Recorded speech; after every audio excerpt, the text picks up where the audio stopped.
ஆண்டவராகிய இயேசுவின் நாமத்தினாலே உங்கள் யாவரையும் வாழ்த்துகிறேன். கர்த்தருடைய பிரதான கிருபையினாலே நாம் மீண்டுமாக ஒரு புதிய மாதத்திற்குள் பிரவேசித்திருக்கிறோம். கர்த்தருடைய கிருபையும் தயவும் நம்மை இந்த 9 மாதங்கள் வழிநடத்தினது. கர்த்தர் நமக்கு போதுமானவராய் இருந்தார். அவருக்கு நாம் நன்றிகளை செலுத்துவோம்.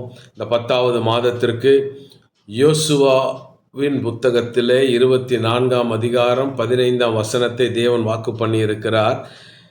கர்த்தரை சேவிக்கிறது உங்கள் பார்வைக்கு ஆகாததாய் கண்டால் பின்னே யாரை சேவிப்பீர்கள் என்று தெரிந்து கொள்ளுங்கள்.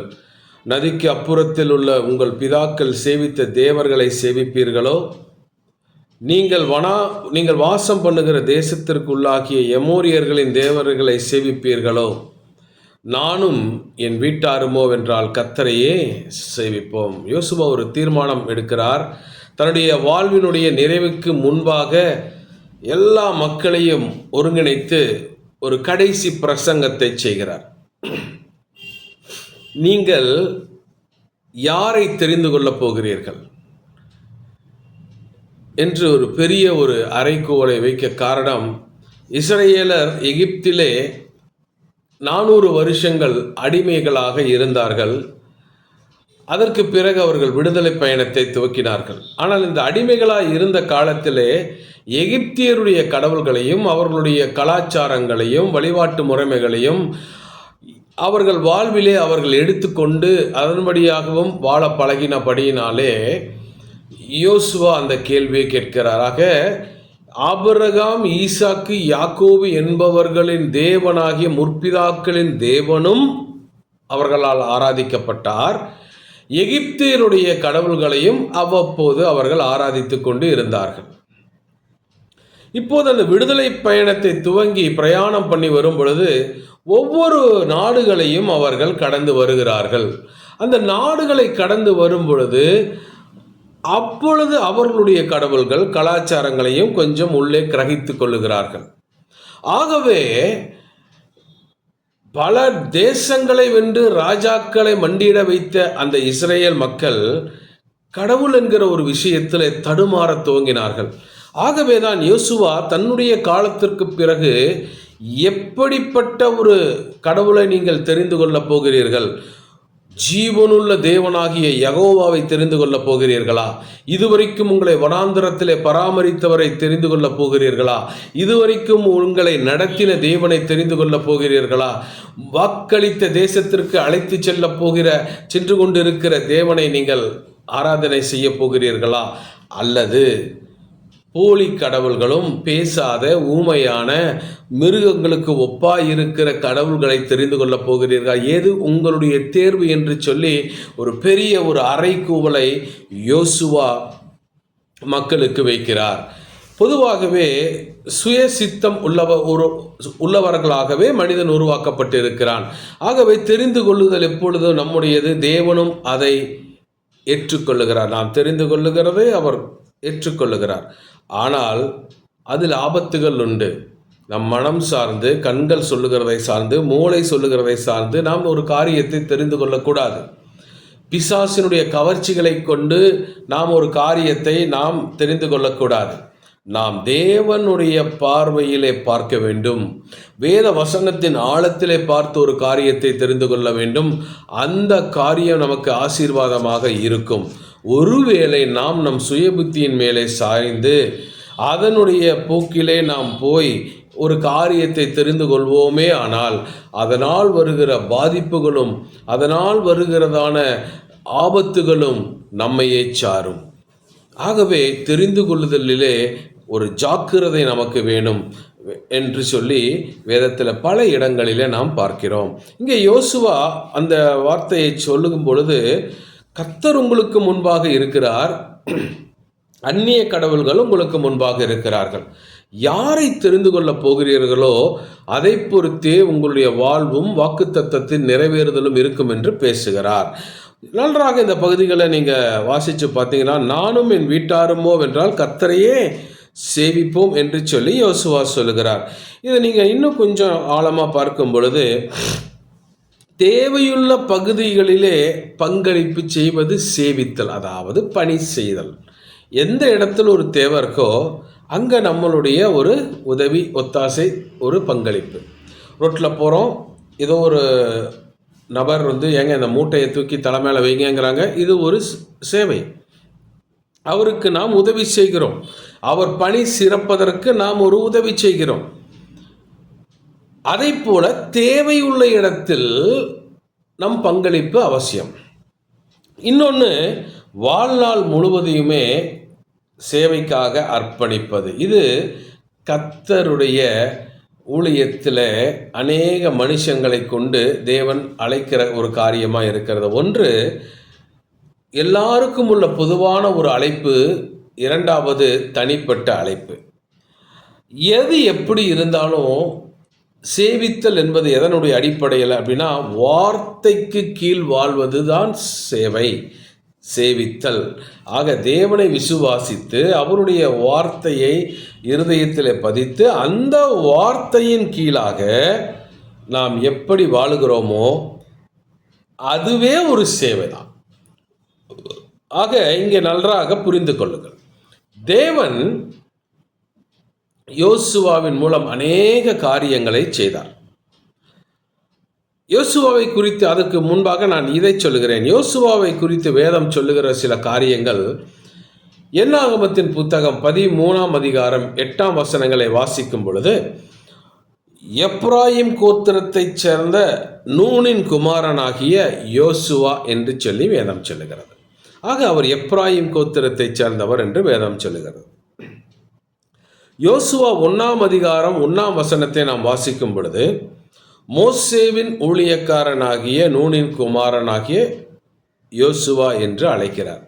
ஆக யோசுவா என்ற ஒரு மனிதன் எப்ராயிம் கோத்திரத்தான், ஆனால் அவன் மோசேவினுடைய பணிவிடைக்காரன் என்று சபையினாலே அறியப்பட்ட ஒரு வாழ்க்கையைத்தான் அந்த இடத்திலே ஆண்டவர் யோசுவாவினுடைய கரத்திலே சபையை கொடுக்கும் பொழுது அங்கே இருந்த ஒரு காரியம்.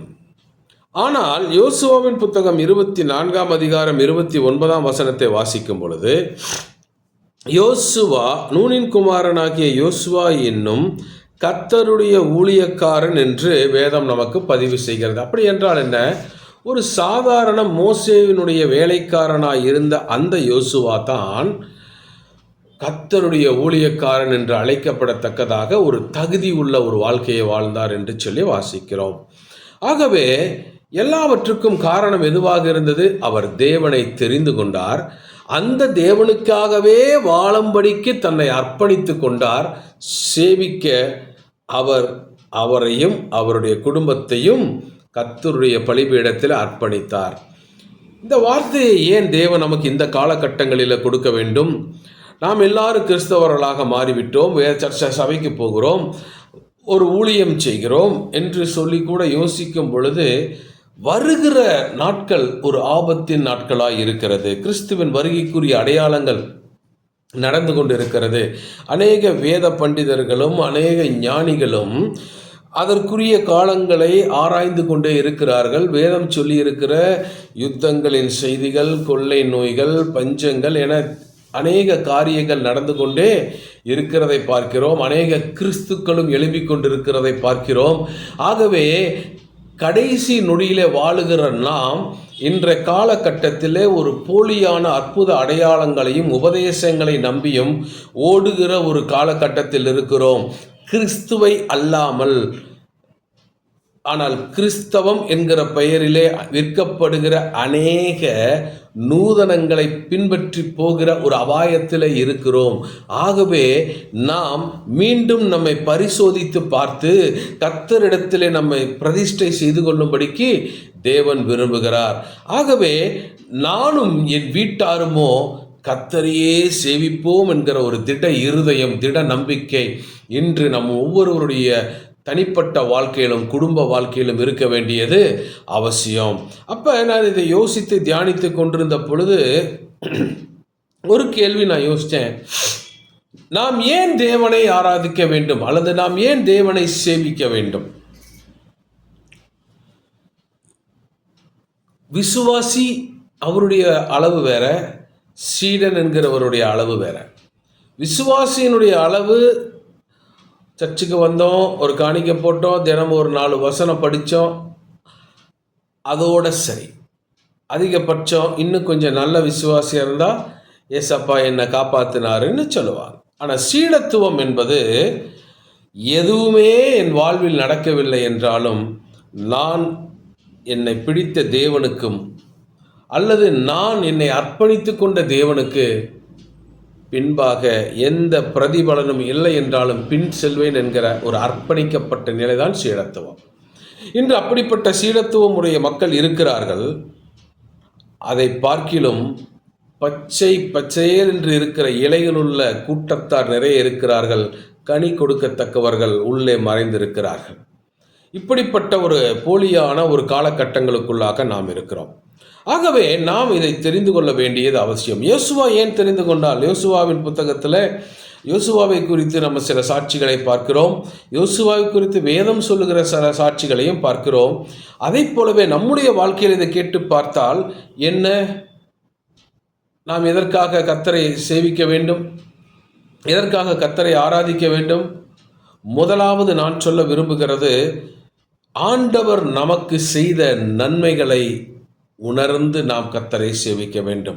அவர் நல்லவர், அவர் நல்லவராகவே இருக்கிறவர், அவர் நன்மை செய்கிறவர், எப்போதும் நம்மேல் கண்ணோக்கமாக இருக்கிறவர், எப்போதும் நம்மேல் ஒரு அன்பு செலுத்தும்படிக்கு அவருடைய இருதயம் ஏங்கிக் கொண்டே இருக்கிற ஒரு தேவனாக இருக்கிறார்.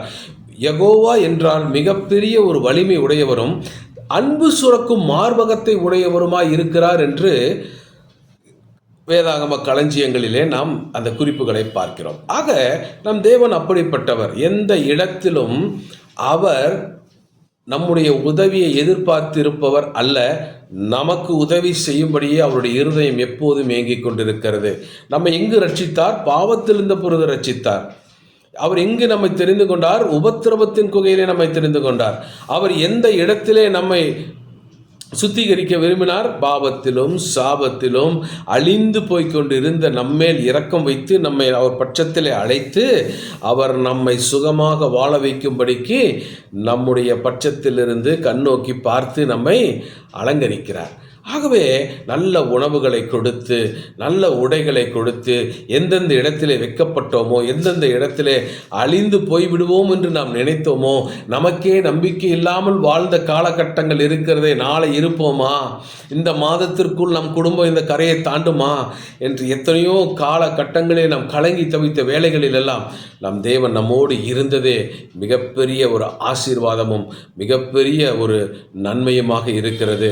அந்த அன்பை நாம் உணர்ந்து பார்த்தோம் என்றால் அவர் செய்த நன்மைகள் எல்லாவற்றையும் உணர்ந்து அந்த நன்றி உணர்வுக்காகவே நாம் தேவனை சேவிக்க வேண்டியது அவசியமாக இருக்கிறது.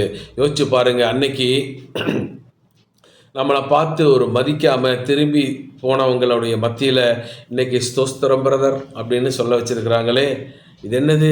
கர்த்தர் பரிசுத்த ஜனமாக நம்மை நிலைப்படுத்தி இருக்கிறார். ஆகவே அன்னைக்கு நம்ம ஒடுக்கப்பட்ட இனமாக, புறக்கணிக்கப்பட்ட இனமாக, தள்ளப்பட்ட ஒரு மனிதனாக இருந்தோம். ஆனால் கர்த்தர் நமக்கு இன்று பூமியின் ஜனங்கள் எல்லாரும் பயப்படத்தக்கதாக பரிசுத்த ஜனமாக நிலைப்படுத்தி அவருக்கு பயப்படும் பயத்தை நமக்கு முன்பாக அனுப்பி இருக்கிறாரே, அந்த பயபக்திக்குரிய வாழ்க்கையை கொடுத்திருக்கிறாரே, அவரை தவிர வேறு யாரை நாம் சேவிக்க முடியும்? ஆகவே நாம் நம்மை சுத்திகரித்து கொள்வது நல்லது. நாம் அநேக நேரங்களிலே தேவைகளை பற்றி குடும்பத்துக்குள் பேசுகிறோம். கணவன் மனைவி பிள்ளைகளாக அடுத்து என்ன செய்யலாம், பிள்ளைக்கு என்ன செய்யலாம், மகனுக்கு என்ன செய்யலாம், அவன் படிப்புக்கு என்ன செய்யலாம், எதிர்காலத்துக்கு என்ன செய்யலாம், திருமணத்துக்கு என்ன செய்யலாம், திருமணத்துக்கு எந்த வரன் பார்க்கலாம், எதை வரவழைக்கலாம், எதை விடலாம், தொழில் என்ன, ஊழியம் என்ன, இதை பற்றி பேசுகிறோம். நான் கர்த்தருக்குள் இன்னும் செய்ய வேண்டியது என்ன? நம் குடும்பத்தில் இன்னும் கர்த்தருக்காக பிரதிஷ்டை பண்ண வேண்டியது என்ன? இன்னும் கர்த்தரோடு இணைந்து நடக்க நாம் செய்ய வேண்டியது என்ன? எந்த இடத்துல நாம் கர்த்தரை விட்டு கொஞ்சம் பின்வாங்கினோம்? எந்த இடத்திலே நாம் கர்த்தரை சேவிக்காமல் போனோம்? இவைகளை நிறைய நேரங்களில் நம்ம குடும்பத்துக்குள் உட்கார்ந்து பேசுவதில்லை. கணவன் மனைவி பிள்ளைகளாக நாம் உட்கார்ந்திருக்கும் பொழுது கர்த்தர் நம்மை எப்படியெல்லாம் நடத்தி வந்தார். சில வேளைகளிலே நான் சோர்ந்து போயிருந்தேன். என்னை தாங்கினார், ஏந்தினார், சுமந்தார், தப்புவித்தார் என்று நாமும் நினைத்து நன்றி சொல்லணும். பிள்ளைங்களுக்கும் அதை கற்றுக் கொடுக்கணும். அப்போ தான் ஒரு தெய்வ பக்தி உள்ள சந்ததியை நம்ம எழுப்ப முடியும். ஆக நான் என்னை தேவன் கரம் பிடித்த நாளிலிருந்து திரும்பி பார்க்கிறேன். இந்த காரியத்தில் இப்படிலாம் நடத்தினார். என் மகனே, என் மகளே, நீங்களும் அந்த தேவனையே உறுதியாக பிடித்து கொள்ளுங்கள் என்று எத்தனை பெற்றோர்கள் என்று பிள்ளைகளுக்கு சொல்லிக் கொடுக்கிறோம். அதெல்லாம் குறைந்திருக்கிறது. படிப்புக்கு கொடுக்குற முக்கியத்துவம் பிள்ளைங்களுக்கு தேவ பக்திக்குரிய வாழ்க்கைக்கு கொடுப்பதில்லை. ஸ்கூலுக்கு மொபைல் ஃபோன் கொடுக்கறதில்ல, ஆனால் ஆலயத்துக்கு போகிறப்ப மொபைல் ஃபோன் கொடுக்குறோம். நம்மளை நாமளே சீர்தூக்கி பார்க்கணும் பிரியமானவர்களே.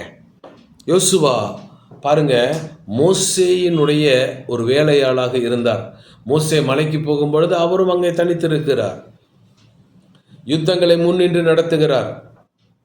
மோசேவுக்கு ஒரு மிக நல்ல ஒரு ஊழியக்காரராக பணிவிடை செய்தார். எந்த இடத்திலும் மோசே கடிந்து கொள்ள முடியாத அளவுக்கு ஒரு குறைவற்ற ஒரு நல்ல நிலையில் இருந்தார்.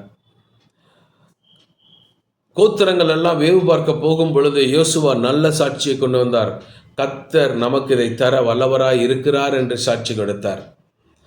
யோசிச்சு பாருங்க, 6 லட்சம் புருஷர்களிலே யோசுவாவும் காலேப்பும் தான் தேவனால் தெரிந்து கொள்ளப்பட்டவர்கள் என்றால் லட்சத்தில் ஒருவராக இருந்திருக்கிறார். அந்த யோசுவா சொன்ன வார்த்தை உண்மை. ஆகவே ஆண்டவர் யோசுவாவினுடைய கைகளிலே சபையை ஒப்புவித்தார். எனக்கு அன்பான கர்த்தருடைய பிள்ளைகளே, நம்மை தேவன் நடத்தினது ஒரு புறம் நல்லதுதான். அவர் மூலம் பெற்றுக்கொண்ட நன்மைகள் நல்லதுதான். நாம் அந்த தேவனுக்கு நம்முடைய நன்றியை எப்படி தெரிவித்தோம்? மனக்கசப்போடா, புலம்பலோடா, அல்லது எப்போதும் எனக்கு வேண்டும் வேண்டும் என்ற பட்டியலை எடுத்துக்கொண்டா, அல்லது ஆண்டவரே நீங்கள் இப்படி சொல்லியிருக்கிறீங்க, என்னை இப்படி ஆசீர்வதிங்க, அதை பண்ணுங்க, இதை பண்ணுங்க, அவர் கழுத்தில் கத்தி வச்சு கேட்குறோமா? இல்லை, முழுமையான இருதயத்தோட நம்ம அர்ப்பணிக்கிறோமா? நாமே சோதித்து பார்ப்போம். கர்த்தர் நம்மை நடத்தியிருக்கிறார். எந்தெந்த இடங்களிலிருந்து தூக்கி எடுத்தார், எவ்வளவு ஆபத்துகளில் தூக்கி எடுத்தார், எவ்வளவு மரண போராட்டங்களில் தூக்கி எடுத்தார், எவ்வளவு மருத்துவமனையிலே நம்ம படுத்திருக்கும் பொழுது தூக்கி எடுத்தார், எத்தனை பொல்லாப்புகள், எத்தனை அந்தகார வல்லமையின் தாக்குதல்கள், எத்தனை அவமானங்கள், எத்தனை மனிதர்களுடைய சூழ்ச்சிகள். கர்த்தர் நம்மை எடுத்தாரே, இன்னைக்கு நிலைநிறுத்தி இருக்கிறாரே. அந்த தேவனை சேவிக்காமல் யாரை நாம் சேவிக்க முடியும்? ஆண்டவருக்கு நன்றிகளை செலுத்துவோம். இரண்டாவதாக, நாம் ஏன் கர்த்தரை சேவிக்க வேண்டும்?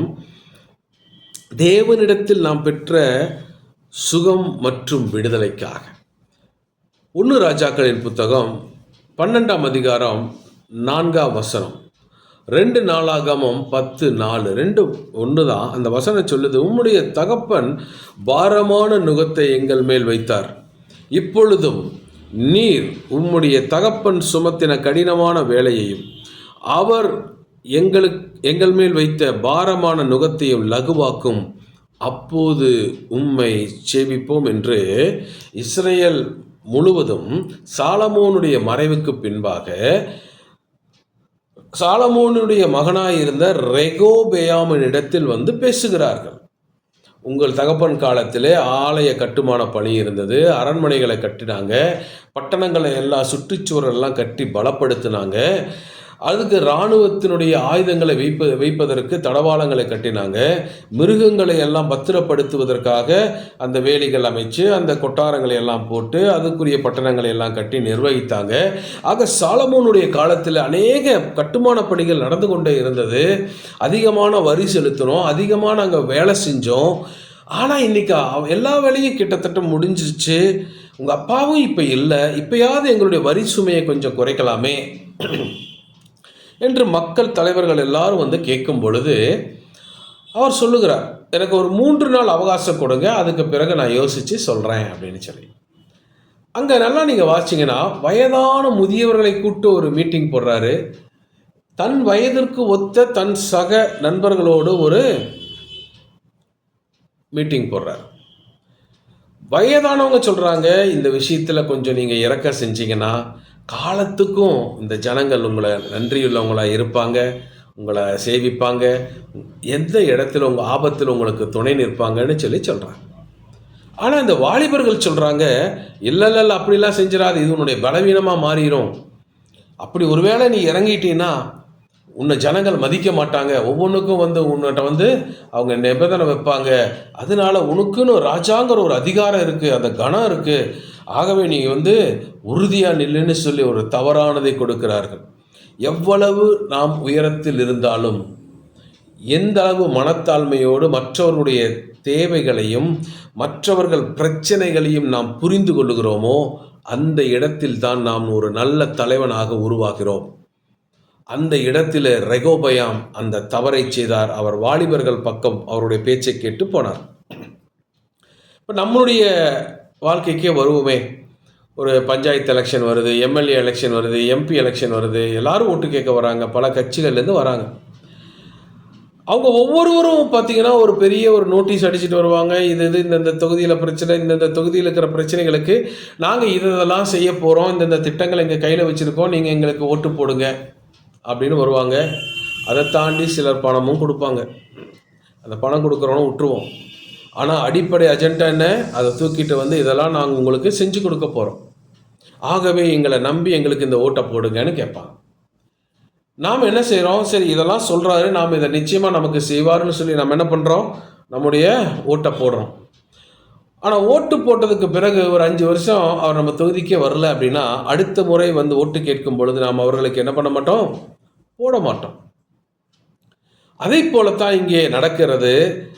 ரெகோபெயாம் இடத்தில் கேட்ட பொழுது அவன் சொல்லுகிறான், என்னுடைய தகப்பனுடைய பாரத்தை விட என்னுடைய பாரம் பெருசாக இருக்கும். அவர் உங்க மேலே போட்ட நுகத்தை விட நான் கொடிய நுகத்தை உங்க மேலே போடுவேன் அப்படின்னு சொல்கிறான். பாருங்க, ஒரு நுகம் போட்டு எழும்ப முடியாதபடி போட்டு நுகத்தை போட்டு அமுத்துறான். மாடுகளுக்கு மேலே 2 நுகத்தை போட்டு 2 மாடுகளுக்கு மேலே நுகத்தை போட்டு கட்டி அதை பாரத்தை ஏற்றி போவாங்க. மாடுகளால் சுமந்துட்டு போகத்தான் முடியுமே தவிர அதிலிருந்து வெளியே வரவே முடியாது. அதை போலத்தான் அநேக நேரங்களிலே நம்மளுடைய வாழ்க்கையில் ஒரு அடிமைத்தனம் என்கிற ஒரு நுகத்தை பிசாசு போடுகிறான். குடி, புகை, போதை வஸ்து என்கிற ஒரு போதையின் நுகங்களை பிசாசு போடுகிறான். மரண பயம் என்கிற ஒரு நுகத்தை மக்களுக்கு மேலாக போடுகிறான். தீரா வியாதி என்கிறதான ஒரு நுகத்தை மக்களுக்கு மேலாக போடுகிறான்.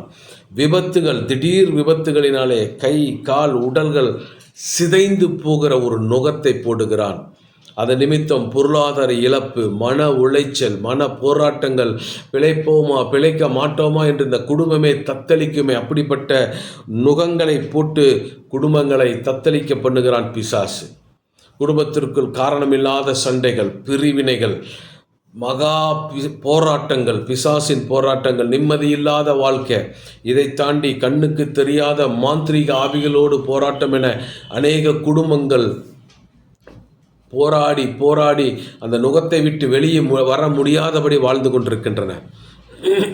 ஆகவே இப்படிப்பட்ட நுகங்கள் நம்முடைய வாழ்க்கையில் இருக்கக்கூடாது என்று தேவன் விரும்புகிறார். ஆகவே நாம் செய்ய வேண்டியது என்ன? தேவனை நோக்கி பார்க்க வேண்டும். ஏன் தேவனை நோக்கி பார்க்க வேண்டும்? நமக்கு ஒரு தேவன் உண்டு. அவர் இயேசு என்கிற பெயரிலே பூமியில் அவதரித்தார். 3.5 வருடங்கள் அவர் மகிமையாக ஊழியம் செய்தார். அந்த 3.5 வருட ஊழியத்தில் அநேக மக்களை விடுதலையாக்கினார். அதோடு முடிக்கவில்லை. சிலுவையிலே போகும் பொழுது, சிலுவைக்கு பாடுகளுக்கு போகும் பொழுது அந்த சிலுவை மரம் என்கிற நுகத்தை அவர் சுமந்தார். அவர் நுகத்தை சுமந்ததன் நிமித்தம், அதிலே அவர் சுமந்து போய் அடிக்கப்பட்டதன் நிமித்தம் இந்த பூமிக்குரிய நுகங்கள், பிசாசின் நுகங்கள் சகலத்தையும் இயேசு சிலுவையில் உடைத்து விட்டார்.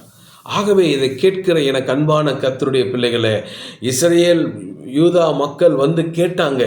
ஆனால் அந்த ரெகோபெயாம் அவன் மிஞ்சின பாரத்தையும் சுமையை வைத்தான். ஆனால் இன்று இயேசு கிறிஸ்து உங்களுக்கு சொல்லுகிறார், அந்த நுகங்களை எல்லாம் நான் முறித்து விட்டேன், கட்டுகளை எல்லாம் அறுத்து விட்டேன். ஆகவே நீங்கள் விடுதலை பெற்றிருக்கிறீர்கள். பெற்ற விடுதலையை அனுபவிக்கும்படி என்னையே சேவியுங்கள், நான் உங்களை வாழ வைக்கிற தேவனாய் இருக்கிறேன் என்று கர்த்தருடைய ஆவியானவர் சொல்லுகிறதற்காக நன்றி செலுத்துகிறேன். அந்த வார்த்தை உங்களுக்குரியது, எனக்குரியது. நம் வாழ்க்கையில் எவ்வளவு பிரச்சனை இருந்தாலும் கர்த்தர் நம்மோடு இருப்பாரானால் நாம் வெற்றி பெறுவோம். எவ்வளவு பாரங்களை நம்மை அழுத்தினாலும் கர்த்தர் சொல்லி இருக்கிறார், வருத்தப்பட்டு பாரம் சுமக்கிறவர்களை என்னிடத்தில் வாருங்கள், நான் உங்களுக்கு இளைப்பாறுதல் தருவேன் என்று சொல்லி இருக்கிறார். ஆகவே பாரங்கள் நம்மை அழுத்தினாலும் நாம் சேதமில்லாத ஒரு வாழ்க்கையை வாழுவோம்.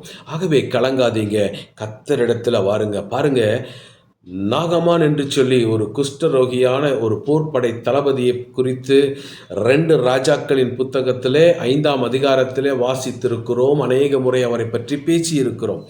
அவர் குஷ்டரோகியாய் இருந்தது உண்மை.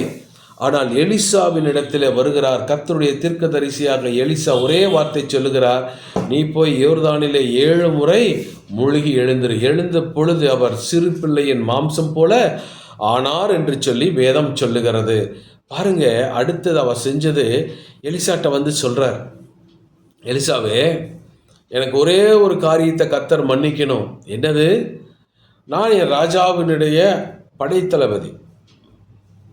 நான் அவர் ஆலயத்துக்கு தொழுது கொள்ள போகும் பொழுது, ரிம்மோன் ஆலயத்துக்கு போகும் பொழுது, நான் அவருக்கு ஒரு சேனாதிபதியாக அல்லது ஒரு படைத்தலைவனாக அவருக்கோடு கூட சென்று அவரை பாதுகாக்க வேண்டிய கடமை எனக்கு உண்டு. ஆகவே நான் அந்த கோயிலுக்குள்ளே போகிறத என்னால் அவாய்ட் பண்ண முடியாது. ஆனால் நான் ஒரு உறுதி கொடுக்குறேன், இந்த இஸ்ரேல் தேசத்திலிருந்து அதாவது கழுதைகள் மேலே மண்களை எடுத்து கொண்டு போய் இனிமேல் நான் கடவுளுக்கு பலி செலுத்துவேன் என்றால் அந்த அந்நிய கடவுள்களுக்கு அல்ல, நான் விடுதலை பெற்ற, எனக்கு விடுதலை கொடுத்த அந்த தேவனுக்கு இந்த மண்ணை போட்டு அதுக்கு மேலே பலிபீடம் அமைத்து தான் நான் பலியிடுவேன் என்று சொல்லுகிறார். பாருங்க, அந்த நுகங்களும் கட்டுகளும் முறிக்கப்பட்ட உடனே, வியாதிகள் சுகமான உடனே அவருக்குள் ஒரு நல்ல இருதயம் வந்தது, என் தேவனைத்தான் நான் ஆராதிப்பேன் என்று. நீங்கள் யோசிச்சு பாருங்க, எத்தனை பிரச்சனைகளிலிருந்து தேவனை தூக்கி எடுத்தார், எத்தனை மரண போராட்டங்கள், எத்தனை வியாதிகள், எத்தனை மருத்துவமனை செலவுகள் கர்த்தர் தூக்கி எடுத்தாரே.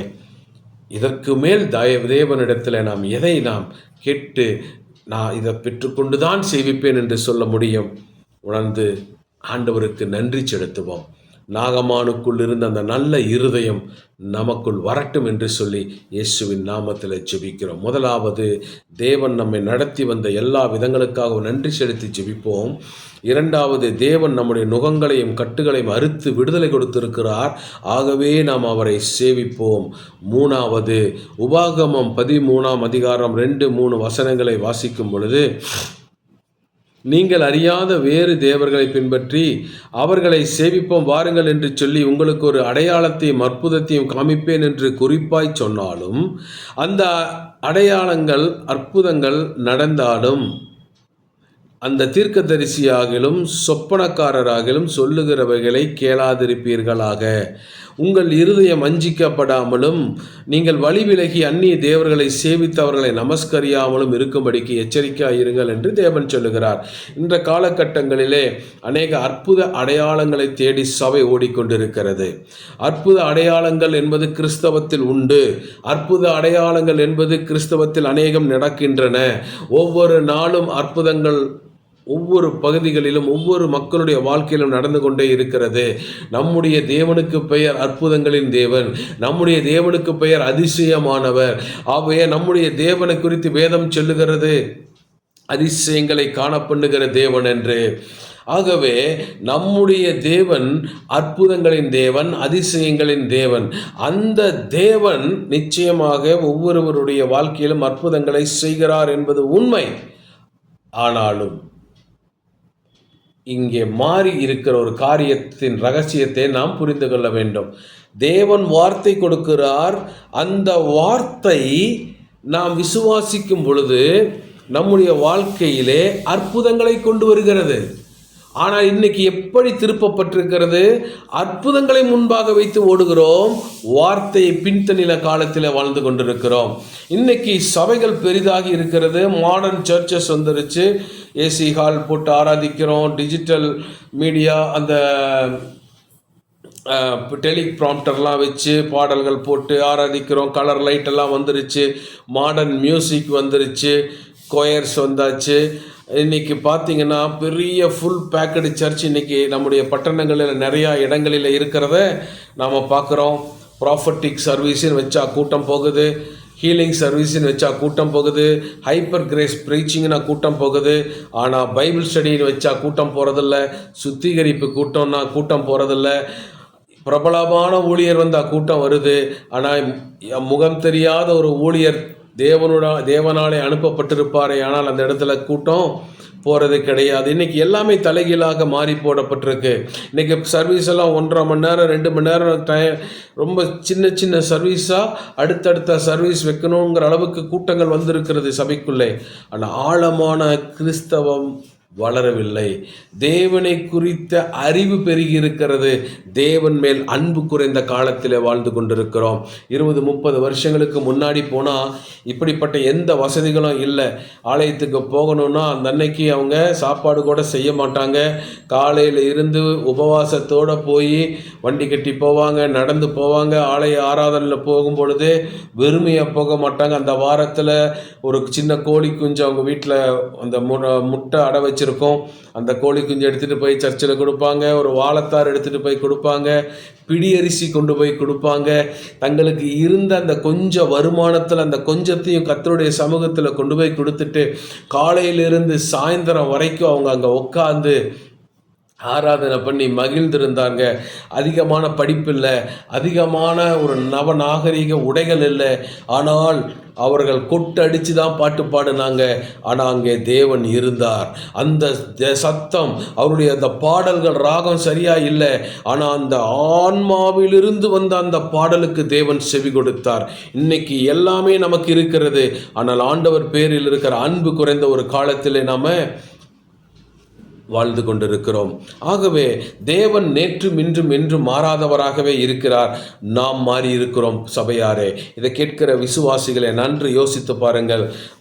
நாம் மாறி இருக்கிறோம்.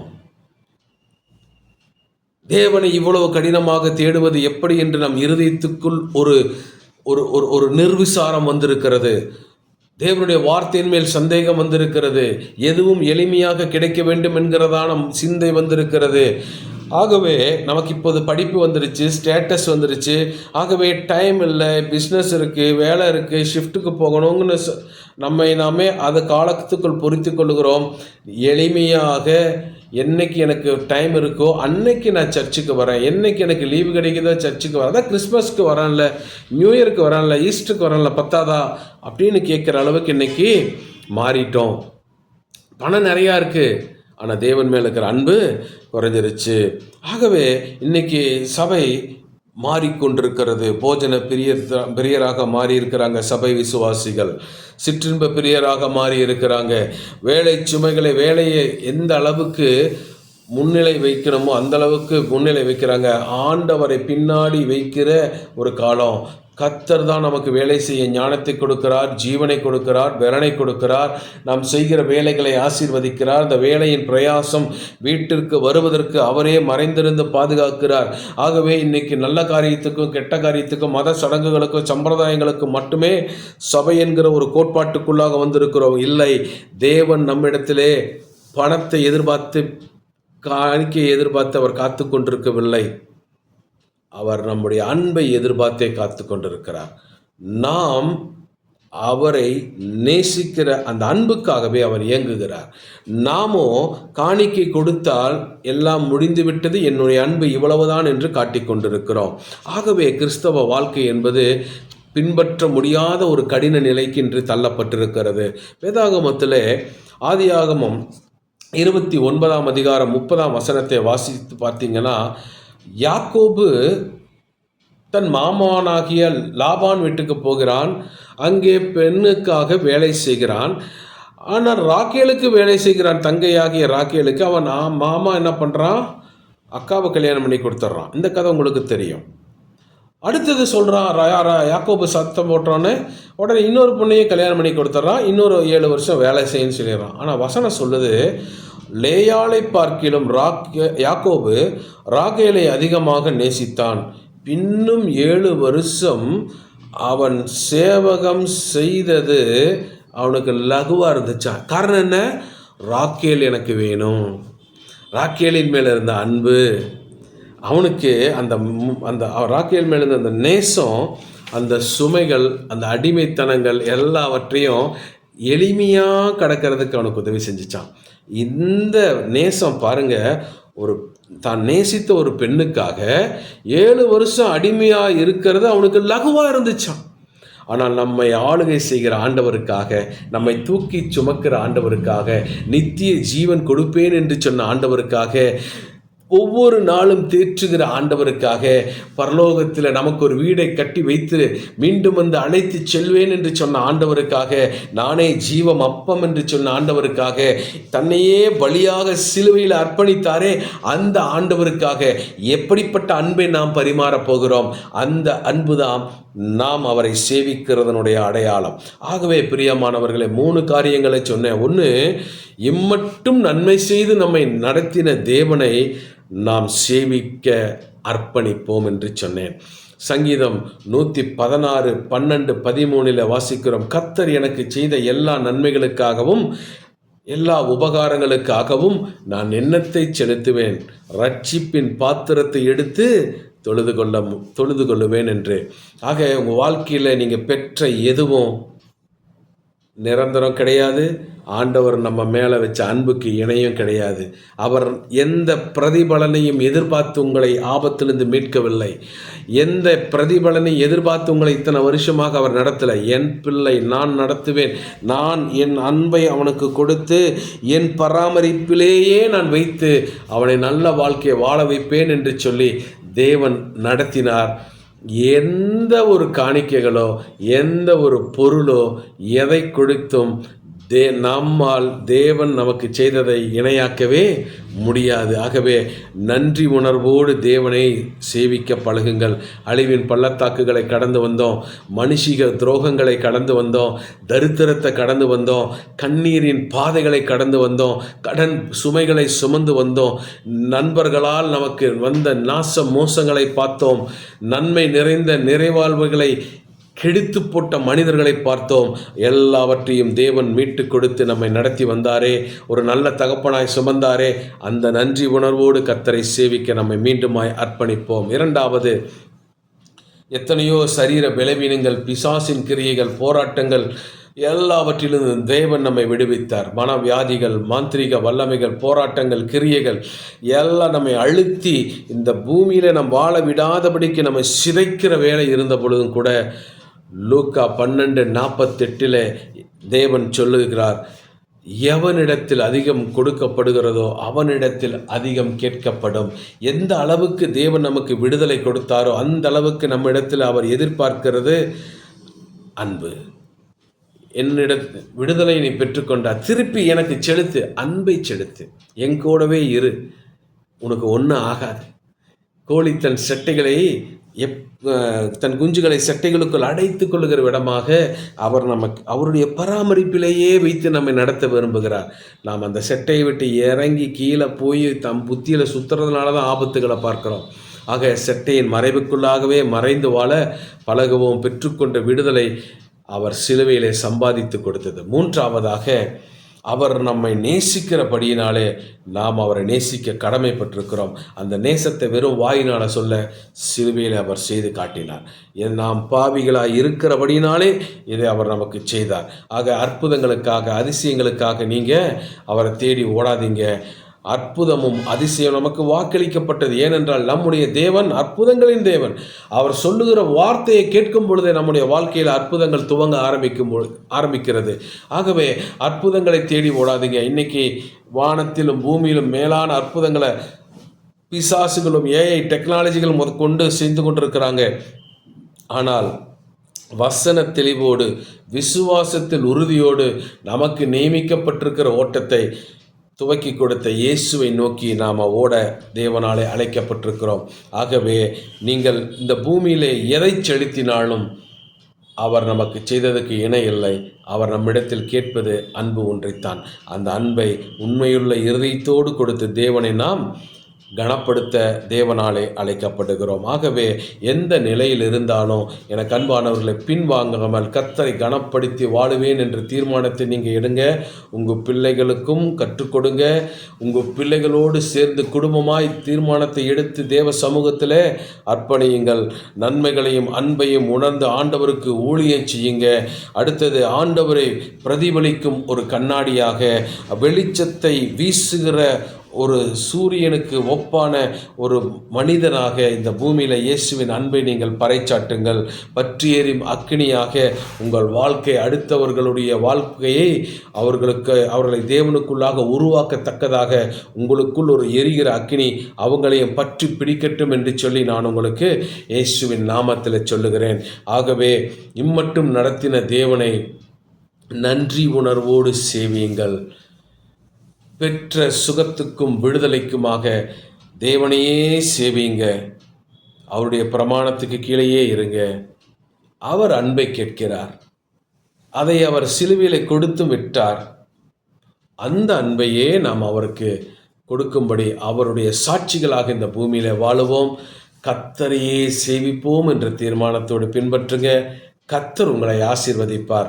ஆகவே இந்த கடைசி காலங்களிலே விசுவாசத்தை விட்டு விடாதபடி, விசுவாசத்தை விட்டு விலகாதபடி எச்சரிக்கையோடு இருக்கும்படி வேத வசனத்தின் மேலாக நம்முடைய கண்களை பதித்து அவருடைய அடிச்சுவடுகளிலேயே நடக்க நம்மை அர்ப்பணிப்போம். கர்த்தர் நம்மை ஆசீர்வதிப்பாராக. ஜெபிப்போம். பரலோக தகப்பனே, இயேசுவின் நாமத்தினாலே யோசுவா சொன்ன வார்த்தைக்காக நாங்கள் நன்றி செலுத்துகிறோம்.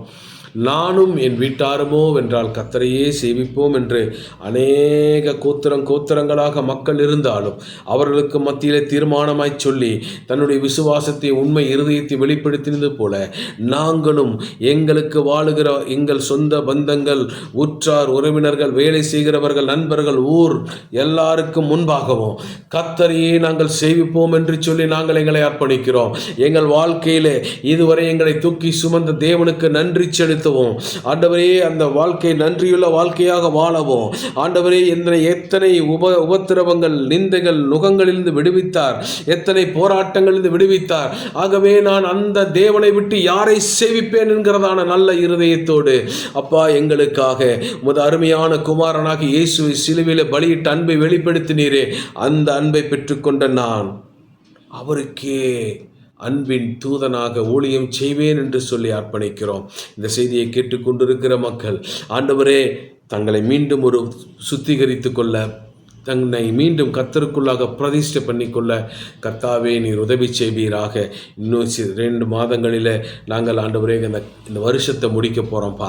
ஆனால் இந்த வருஷத்தை முடிக்கிறதுக்கு முன்னாடி தேவன் இடைப்பட்ட ஒரு அனுபவம், தேவனோடு நடக்கிற ஒரு அனுபவம், புதிய வருஷத்திற்குள் போகும்பொழுது புது பிரதிஷ்டையோடு, புதிய வல்லமையோடு, பட்டை தீட்டப்பட்டதான ஆண்டவரே ஒரு பட்டயமாக நாங்கள் தேவனுடைய கரத்தில் இருந்து பெரிய காரியங்களை செய்யத்தக்கதாக கர்த்தாவே நீர் இந்த குடும்பங்களை எல்லாம் உருவாக்குவீராக, ஆசீர்வதிப்பீராக.